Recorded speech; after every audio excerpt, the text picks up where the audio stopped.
Olá, olá, olá e sejam bem-vindos a mais um episódio do Idioma Cast, o podcast onde nós discutimos as ações e campanhas realizadas pelo Idioma. O meu nome é Giovana Muramei e no episódio de hoje nós estamos aqui com Dami Percy, que é fisioterapeuta uroginecológica e vai nos falar mais sobre a área de atuação dela. Seja muito bem-vinda, Dami. Muito obrigada. Muito prazeroso estar aqui de volta, falando sobre um assunto prazeroso, literalmente. Eu sou fisioterapeuta uroginecológica, atuo nas disfunções da pelve. Alterações miccionais, alterações anorretais, alterações sexuais e na obstetrícia. Tu sabes que o fisioterapeuta ele é um mecânico do corpo, né? Então, tudo que não estiver funcionando de uma forma fisiológica, da forma normal, a gente intervém de alguma forma para que o corpo funcione o mais próximo possível do que a gente chama normal, tá? Por que eu falo assim? Porque tem patologias que a gente vai conseguir reabilitar 100% e vai ter patologias que a gente não vai conseguir reabilitar 100%, que a gente só mantém a qualidade de vida daquele paciente. Entendido. E você poderia dar uma definição da uroginecologia para o pessoal de casa? Porque eu não sabia o que era. Então, eu imagino que muita gente não sabe também. A fisioterapia uroginecologia, porque a gente trata os problemas relacionados à urina, tá? E a região de pelve mesmo. As alterações urológicas são as alterações relacionadas à urina, certo? Como, por exemplo, a incontinência urinária. Sabe o que é incontinência urinária? Que é a perda de xixi de forma involuntária. Uma outra alteração urológica é a bexiga hipoativa, que é quando o paciente faz xixi poucas vezes. É quando a bexiga ela não contrai o suficiente para expulsar todo aquele xixi. Além dela ir pouco no banheiro, ela fica com resíduo miccional, com o resto de xixi na bexiga. E isso não é legal. E a fisioterapia entra para normalizar o funcionamento dessa bexiga. Entendido. Ontem, segunda-feira, dia 27 de março, enquanto estamos gravando aqui é dia 28, gente, mas esse episódio vai sair só na sexta-feira, a senhora realizou uma palestra aqui no Idioma com o tema saúde sexual feminina.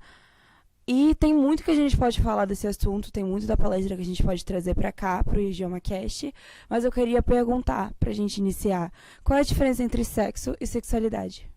Sim, inclusive a palestra ontem foi um sucesso, viu?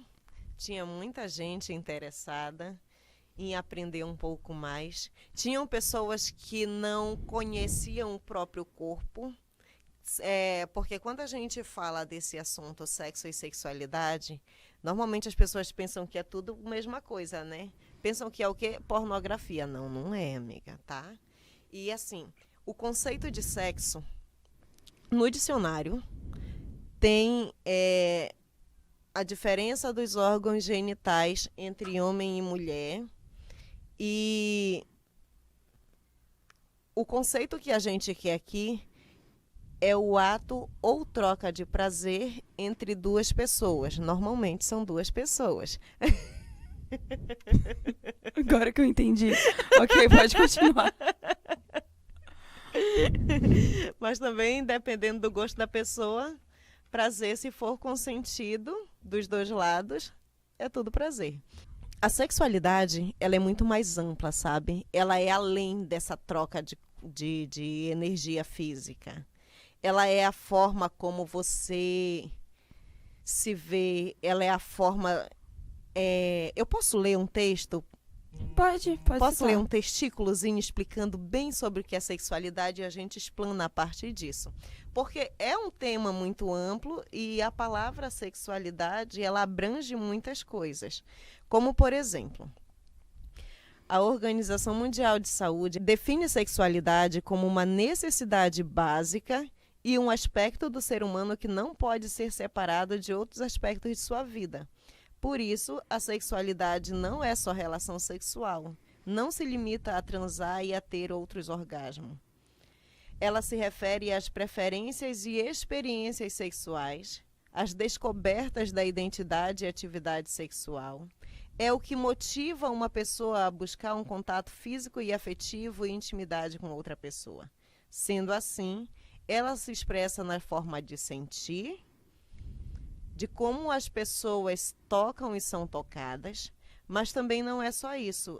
Além do corpo, a sexualidade envolve a história, os costumes, as relações afetivas e a cultura de cada época de cada pessoa. Ai, é muito interessante É muito como engloba amplo. tudo, né? Por exemplo, hoje a gente já consegue falar, por exemplo, de sexualidade feminina.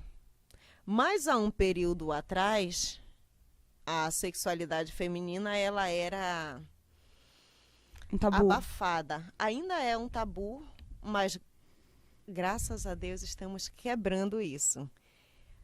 Antes, o sexo tinha que ser prazeroso só para quem? Pro cara. Para o homem. A mulher ela tinha a função na sexualidade de reproduzir.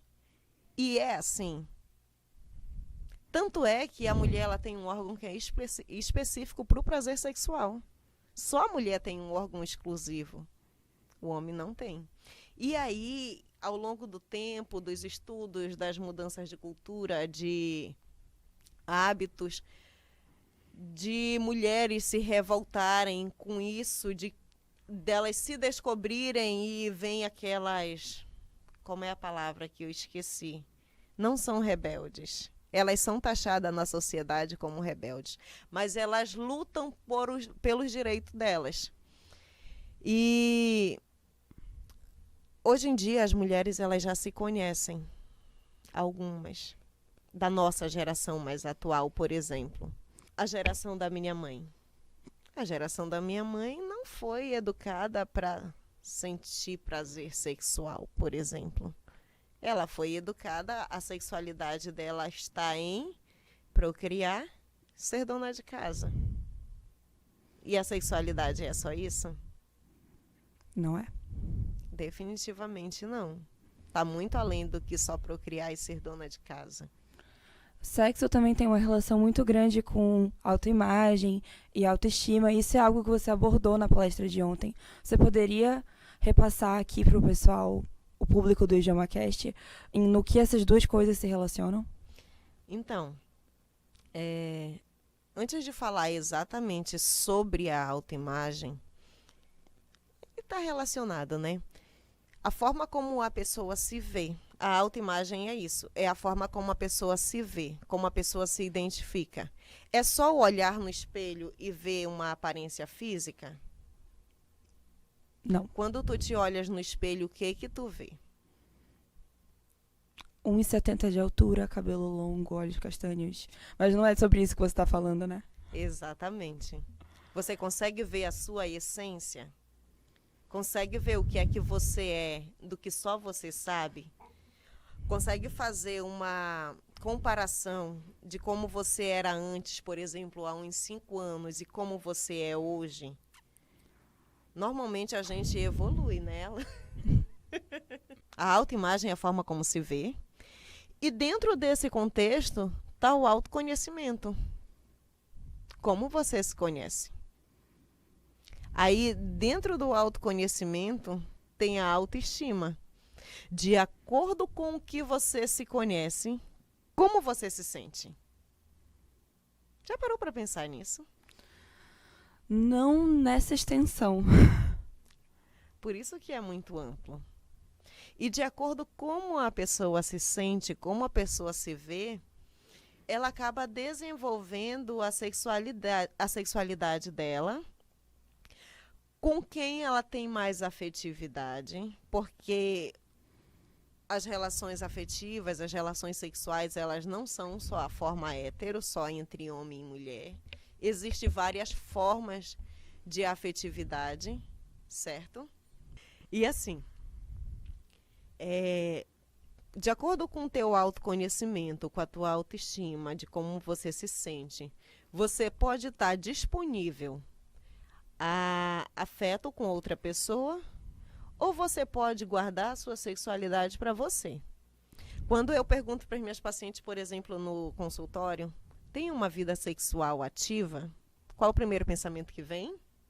O sexo hétero entre homem e mulher, o sexo propriamente dito. Ah, agora eu entendi.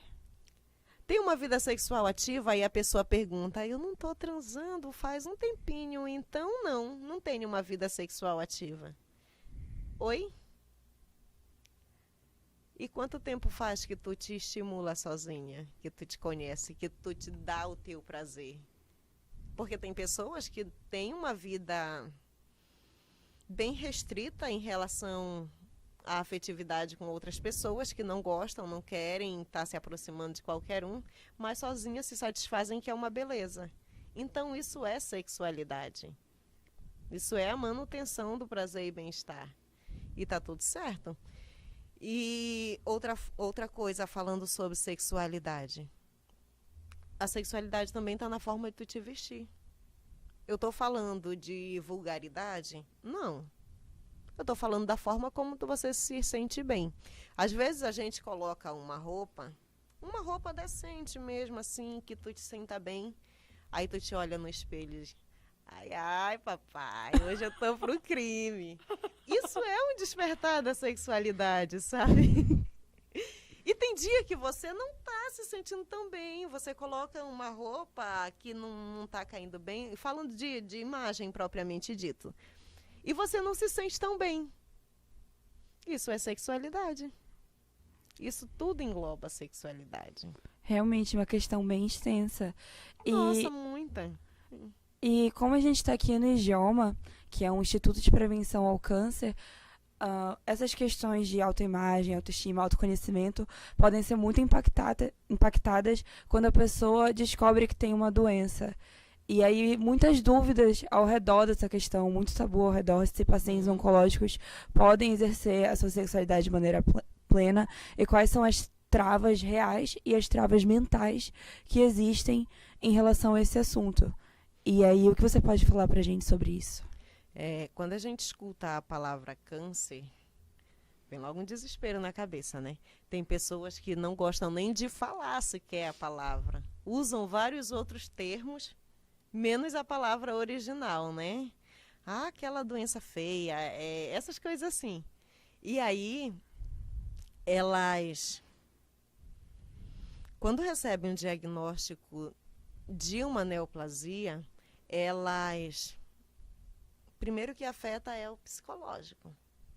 É automático e pensa logo o quê? Vou morrer. Hoje em dia o câncer, ele já é considerado uma doença crônica. Porque ele não é mais terminal como era antes, por exemplo. E existem cânceres que são completamente tratáveis. Mas falando sobre sexualidade, assim, há uma incidência de 40% a 100% de disfunção sexual em pessoas que são diagnosticadas com câncer. Aí tu podes me perguntar, doutora, mas quem tem câncer pode fazer sexo? O sexo propriamente dito, daquela troca de energia entre pessoas assim, de como a gente conhece, pode transar? Dependendo onde é o câncer, pode. Se não for, por exemplo, na região pélvica, pode, não tem problema. O que acontece é que vem logo aquele abalo psicológico e uma das primeiras coisas que as pessoas deixam de lado é a vida sexual, é a sua sexualidade, porque elas também estão preocupadas em sobreviver, né? Em tratar o câncer, em achar que é o fim do mundo, aí tem que focar naquilo. E acaba desfocando desses prazeres da vida. A pessoa para de se arrumar, a pessoa para de se achar bonita, a pessoa se acha impotente, ela acha que ela não é mais mulher suficiente para ter uma vida sexual, porque na cabeça dela ninguém vai querer ela. E assim, se não for na região genital, pode fazer sexo sem problema nenhum. E mesmo assim, independente de qualquer coisa, use preservativo. Sempre, independente de qualquer coisa. Preservativo sempre. preservativo masculino ou feminino. Desculpa, não tem desculpa, porque o que não falta é opção. Não estou falando de prevenção de uma gravidez indesejada. Eu estou falando de prevenção de IST. Então, usem sempre preservativo. Usem sempre camisinha. Certo? Certo. Faz quanto tempo que vocês não olham a genital de vocês no espelho? Para se olhar, porque normalmente a gente olha o rosto. Olha o rosto, acha um monte de defeito, vê um monte de espinha, a sobrancelha tá torta, não sei o quê. Se olha desse jeito, né? Dependendo da fase do ciclo hormonal. Aí então você olha no espelho, vê seu rosto e diz, olha, minha nossa, que lindo, como que meu nariz combina tão perfeito com os meus olhos e eu adoro o desenho dos meus lábios e tal. E essa é uma forma de você se ver, é uma autoimagem. Aí você vai um pouquinho mais para baixo e olha aqui o braço de merendeira, né? Braço de segurança de boate. Ou então vê aqueles bracinhos de calango. Enfim, dependendo da forma como a pessoa se vê. Eu tenho braço de segurança de boate. E aí a pessoa desce um pouquinho mais e vê as mamas. Aí se for umas mamas assim que seja típico do que a sociedade impõe como bonito, como normal. Porque bonita é a mulher que se cuida, né? A frase que está maravilhosa lá na entrada do idioma. E as pessoas começam a se julgar ou se elogiar, chega na barriga, vê os pneuzinhos, se gosta, se não gosta, vê a cintura de violão, enfim. Aí ela passa. Aí ela vê os glúteos, dá aquela empinadinha assim, né? Para se olhar. Desce, vê perna, contorno de perna, desenhando o pé.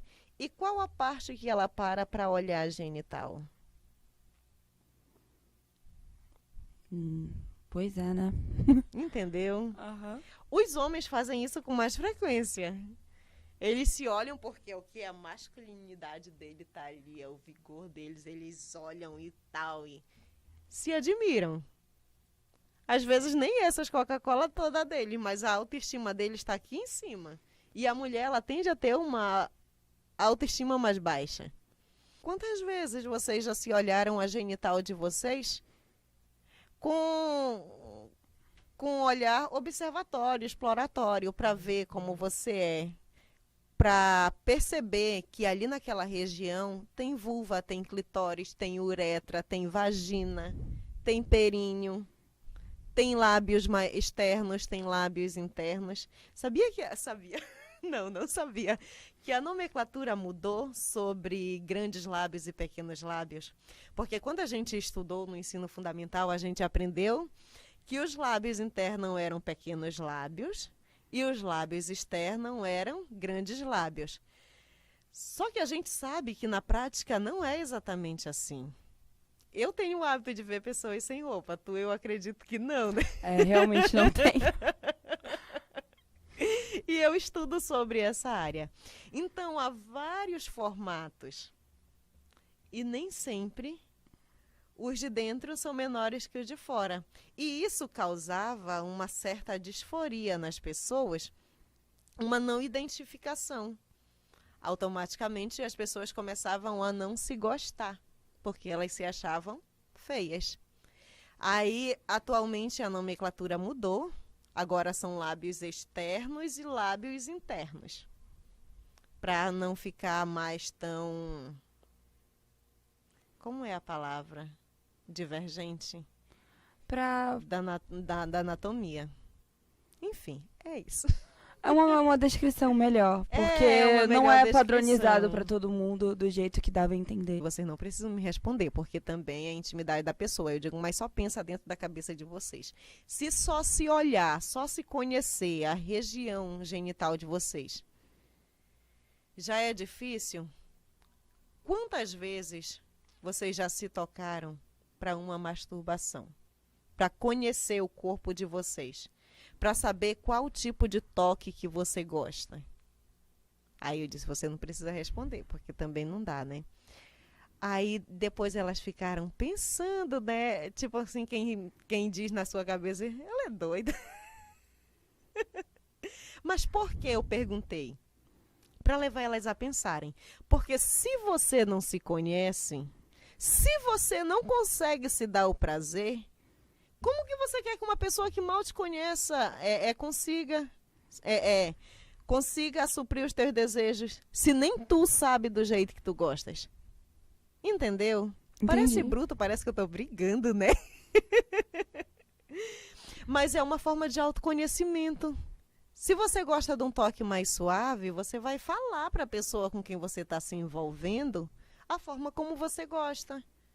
Se você gosta que toque em alguma região e outras não, porque assim, Giovana, fazer sexo é fácil. É muito fácil quando está consentido. Falar sobre sexo É mais complicado. é mais difícil. É muito mais difícil.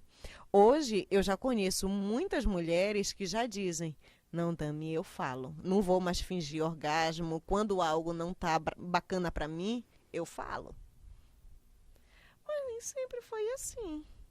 Ainda várias vezes não é assim, né? Ainda existem muitos casos que não são assim. Que as pessoas se submetem a uma situação que não é agradável para elas.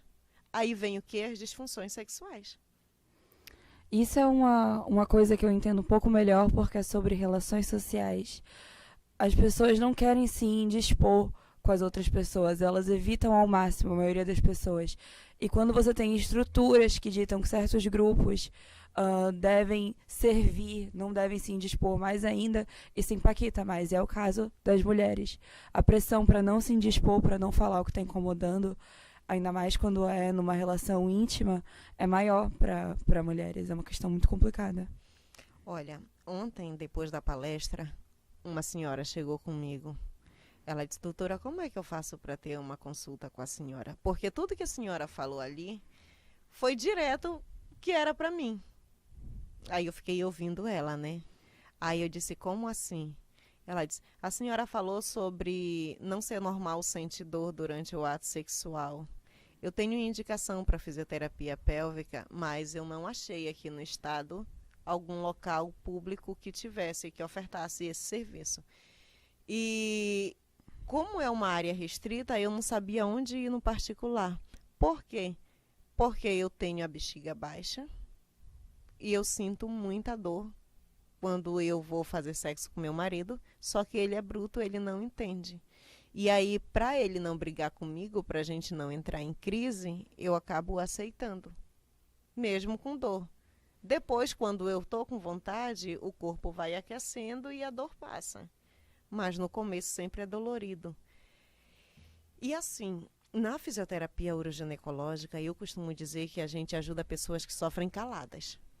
Porque a pessoa que sofre desse jeito, a pessoa que sofre com alguma disfunção sexual, ela não vai chegar contigo e falar normalmente sobre isso, dizer: eu estou me sentindo assim, assim, assim, eu sinto dor quando eu faço isso, isso, isso, eu perco urina quando eu espirro. Em grupos, elas não falam. É contrário de uma enxaqueca. Quando a pessoa está com uma enxaqueca, ela diz: eu não vou sair, eu estou com uma enxaqueca. Ou então ela chega no trabalho e ela diz: hoje eu não estou para ninguém, eu estou com uma enxaqueca muito grande. E ela fala, natural, que ela está com dor de cabeça. Mas se ela tem uma dispareunia, que é dor antes, durante ou depois do ato sexual, ou se ela tem um vaginismo, que é uma hipercontração da vagina, ao ponto dela não conseguir penetrar, causada por vários fatores, principalmente psicológicos, ela não vai falar. Se ela tem uma vulvodínia, que é a ardência na região da vulva, região de vagina, ela não vai falar. Ela inventa qualquer outra desculpa para sair do meio social onde ela está. Mas normalmente as pessoas não falam das suas disfunções pélvicas. E a gente precisa falar mais sobre isso, porque é qualidade de vida. Como eu sempre falo, fisioterapia pélvica não é enxerimento, é tratamento. Porque agora, né, onde eu vou, não tem pra onde correr, mano. Todo mundo tem alguma dúvida ou algum trocadilho idiota para falar comigo voltado à região pélvica. É claro que a gente sempre rebate usando um cunho científico o porquê que a gente trata. Aí eu sempre falo, não é enxerimento, é tratamento. Aí eu vou na ferida de alguns homens, principalmente, né? De quem manda, inclusive, tu pode se tratar comigo. Ai. E sobre essa questão do corpo e como é a maneira que ele deve reagir numa relação sexual saudável, quando a pessoa tem uma relação boa com a própria sexualidade, como é que funciona? Fisiologicamente falando, começa no desejo, né? Pensamento. Aqui no psíquico. A pessoa tá lá numa vibe boa, numa fase muito boa, e ela diz, eu acho que eu quero transar. Sim. Ou então ela viu alguma coisa que estimulou esse desejo nela, né? Ou ela sentiu algum toque, aí ela começa a pensar, eu acho que eu quero transar mesmo. Aí ela começa a fantasiar as mais variadas formas de fantasia. Aí o corpo começa a responder. Aí o teu sistema nervoso vai lá, responde aquele pensamento com a excitação. Aí o teu corpo começa a dar uma leve modificada. Aumenta a circulação na região pélvica. Com o aumento da circulação, aumenta a lubrificação. Com o aumento da lubrificação, com essa excitação, a pessoa vai começando a sentir um estímulozinho diferente em todo o seu corpo, em todo o seu psicológico, porque quando ela tem que estar envolvida com a situação. Se ela continuar estimulando isso, vem o que a gente chama de fase de platô, que é o ápice do desejo. Eu brinco, eu digo que o platô durante a relação sexual, para a gente identificar, é aquele momento em que você aceita qualquer proposta do seu parceiro. Tá lá no auge, no ápice, e ele pode fazer qualquer proposta para ti ali que tu vai aceitar porque tu tá exclusivamente focada no teu prazer. E depois disso, desse ápice de prazer, vem ápice da excitação, vem o quê? O orgasmo. Tem uma doença, uma alteração chamada anorgasmia. A anorgasmia, ela é caracterizada por ausência de orgasmo. Conheço muitas pessoas que nunca tiveram orgasmo, desde pessoas de uma idade de 60, 70 anos, até pessoas que estão no começo da vida sexual. Lá pelo, eu fui assim muito generosa, lá pelos 17, 18 anos. E tem pessoas que não se conhecem, que sentem a excitação, mas elas não sentem um orgasmo. Aí, como tem todo aquele envolvimento e tal, elas acabam fazendo o quê? Fingindo. E de tanto fingir, elas acreditam na cabeça delas que aquela sensação que elas estão sentindo é um orgasmo. Quando a gente descreve um orgasmo para elas, que o orgasmo ele é o aumento dos batimentos cardíacos, é quando o teu sistema nervoso simpático entra em ação. É o simpático? É. O aumento da frequência cardíaca, vem contrações, rápidas contrações, tanto na musculatura lisa quanto na musculatura estriada. A pessoa parece que vai morrer. E aí cada pessoa reage de uma forma a esses estímulos.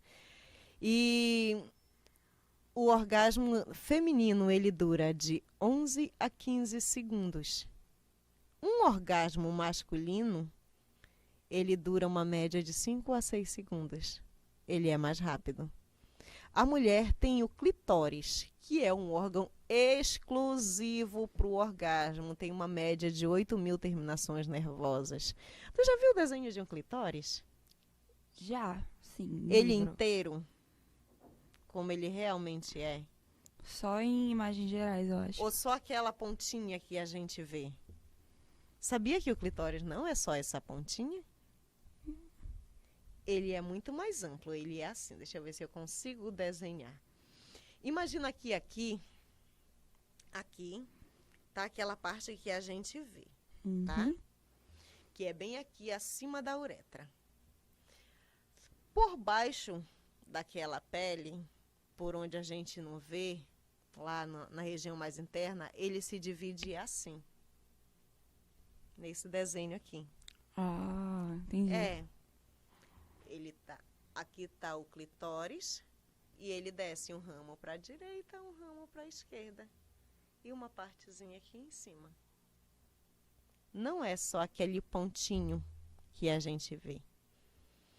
E toda essa região, ela tá disponível para várias formas de estimulação para que a mulher sinta prazer. O que acontece? Tem pessoas que dizem que adoram sentir um orgasmo, mas tem pessoas que dizem que não gostam, que conhecem a sensação, mas que não gostam. Sabia? Não, eu não Sabia. gosto. Sei lá, é uma sensação estranha, elas dizem. Aí, então o que acontece? Elas se inibem e não alcançam o ápice de um orgasmo. E tem pessoas que se permitem lindamente e que vivem todas as suas emoções e fantasia e descarrego hormonal, porque é uma explosão hormonal o orgasmo. E aí, após o orgasmo, vem a fase da resolução, que a gente chama. É aquele momento de intenso relaxamento e prazer, que a pessoa respira e diz... E ela só quer descansar. Bebe uma aguazinha e descansa. É o período da resolução em que o teu corpo vai retornar ao funcionamento antes da excitação. Funcionamento normal antes do período da excitação. E aí tem pessoas que querem repetir o ato e tem pessoas que não. Para mim já está o suficiente. Aí vai de cada um. E quais são os benefícios de uma relação boa com a sexualidade, de ter uma vida sexual saudável e ativa? Os benefícios são muitos. Sabe o que eu fiz ontem? Eu O quê? perguntei para as mulheres que estavam lá, né? Tinha alguns homens também, mas a maioria era mulher. Aí eu disse para elas, vamos embora falar sobre os benefícios sexuais. Aí eu comecei ironizando, né? Dor de cabeça, preocupação para saber se está levando chifre ou não. Ai, isso é uma ironia, tá? Aí elas morreram de rir. Aí eu pausei e disse, claro que isso é uma brincadeira. Mas falando sério agora, eu quero que vocês me listem como vocês sabem os benefícios de uma vida sexual ativa. Sabia que poucas pessoas relataram conhecer exatamente os benefícios de uma vida sexual ativa? Não me surpreende muito. Pois é. Aí, uma delas está na analgesia. Sabia que o sexo, ele é... A vida sexual ativa, ela é analgésica, ela diminui dores, ela diminui tensões. Sabia que alivia dores de cólica? Muito bem. Por causa do quê? Das alterações hormonais. Produção de endorfina, que é um hormônio que causa prazer e bem-estar. Que essa endorfina também é liberada durante o exercício físico. Quando se come chocolate também. Quando se come chocolate também. E aí, deixa a pessoa mais disposta, porque ela está fazendo um exercício físico. Então, aumenta a disposição, reduz o estresse. Normalmente, quem tem uma vida sexual ativa é mais feliz, é menos estressada. Quando eu falo de ativa, eu não estou falando só de troca entre pessoas, não, tá? Eu estou falando até do autoconhecimento, daquele autoprazer, tá? Faz parte da vida sexual. Melhora a vida em casal. Por quê? Falando de casal. Se você tem um casal, se você está tendo uma troca de prazer, você também aumenta a intimidade. Você aumenta a cumplicidade. E aí, aumenta o amor. Aumenta o carinho. Aumenta essa cumplicidade entre eles. Então, melhora a vida e a comunicação do casal. Faz bem para o sistema cardiovascular. Sabia? Ela, sabia? Não, eu não sabia. Tudo que eu te perguntar aqui, eu não sabia. Ai, isso eu sabia. Faz bem para o sistema cardiovascular, aumenta os batimentos, estimula aquela circulação legal, manutenção das vias circulatórias, aumenta a imunidade, melhora a autoestima. Porque normalmente o que acontece depois que a pessoa tem um momento de prazer sexual, ela se acha bonitona, ela se acha assim elevada, ela se sente poderosa. Então, aumenta a autoestima. Tanto de homem quanto de mulher, tá? Não estou falando só de mulher nesses benefícios. Ela estimula o cuidado com o teu corpo. Porque quando a pessoa está com uma vida sexual ativa, automaticamente ela sente vontade de fazer uma limpeza de rosto, tirar as espinhas para ficar bem. Aumenta a vontade em fazer a unha, que é para estar bem aparentada. Aumenta a vontade de passar um pó descolorante, fazer um bronze, que é para a pele ficar bonita, mais vibrante. O ato sexual, o benefício da vida sexual, da atividade sexual, ela também impacta na pele, cabelo, tá? Deixa mais bonito, mais viçoso. Isso é ciência, não é só do achismo. Quando a pessoa ela tem uma vida sexual ativa, que ela é bem resolvida sexualmente, ela dorme plena. Então, melhora a qualidade do sono também. Não estou generalizando, cada caso é um caso, tá? Porque tem pessoas que têm uma vida sexual ativa, mas ela tem umas outras alterações que não convém agora a gente falar. Então, mas a vida sexual ativa ajuda também na qualidade do sono. Melhora o humor. Quem transa é mais feliz. Quem se satisfaz é mais feliz. Muito informativo. Muito obrigada, doutora Dami, por ter compartilhado tanto conhecimento com a gente. Tenho certeza que o pessoal lá de casa vai achar muito útil todas essas informações e ficou muito feliz de descobrir o que é uroginecologia. Então é isso. Falar de sexo e sexualidade é sempre muito bom. É prazeroso se conhecer, conhecer como o corpo da gente funciona. Expor as nossas emoções para nós mesmos, porque tem pessoas que se inibem de sentir o que realmente o corpo está orientando elas a sentir. A sexualidade ela é um tema muito amplo, tá? A gente não consegue falar tudo de uma só vez. Fisioterapia pélvica, tão amplo quanto, são muitas as disfunções e tratamentos da fisiopélvica e os benefícios que a gente causa na vida das pessoas que procuram a nossa ajuda. Atividade sexual, ela tem vários benefícios, mas vale lembrar que tudo é consentido, tá? Não é não. Se eu quero, eu vou atrás do meu desejo. Mas se a pessoa quem eu desejo não estiver me desejando, não é não, tá? Então a gente respeita. Respeite você, respeite as pessoas, respeite o seu corpo acima de tudo. Não permita sentir dor ou alguma outra disfunção só porque o seu parceiro quer, tá? Se cuide, se valorize. Cuide da sua vida sexual, cuide do seu psicológico, cuide da sua alimentação, cuide do seu corpo com o exercício físico que lhe causa prazer, além do sexo. Desde uma corrida de rua até uma caminhada, uma dança, algum esporte.